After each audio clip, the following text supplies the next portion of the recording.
আমি আর আমার বান্ধবীরা যাবো এখন ঘুরতে। আগের উইকেও বলা হয়েছিল যে ঘুরতে বেরোনো হবে, কিন্তু কোনো কারণে হয়নি, ঠিক আছে। দেরিও হয়ে গিয়েছে, বেশি দেরি হলে আবার গালাগালি দেবে, তো আমি তাড়াতাড়ি রেডি হয়ে নিই। মানে আগের দিন ঠিক করে রাখা হলো যে এই জায়গায় যাবে, তারপর আবার কোথায় যাবি, এখানে যাবি, এক বলছে প্রিন্সেপ ঘাট চলে, বলছে ময়দান চল, মানে যা তা ব্যাপার, দেখা যাক এখন কোথায় যাওয়া হবে। তো আমি রেডি হয়ে নিই ফটাফট। রেডি হয়ে গিয়েছি, মানে খুবই সিম্পল, একটু লিপস্টিক আর একটুখানি কনসিলার দিয়েছি, তো এইভাবে আমি রেডি হয়ে তো তো আমি রেডি ফুল। এবার যাওয়া যাক আমার বান্ধবীর বাড়ি, ভীষণ পরিমাণে গালাগাল দেবে। ওই বাড়ি হওয়া আমার হাতটা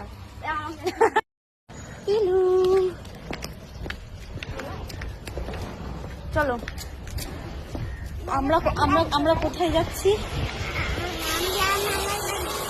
ও যাচ্ছে মামার বাড়ি, আমি যাচ্ছি ঘুরতে, তাই তো।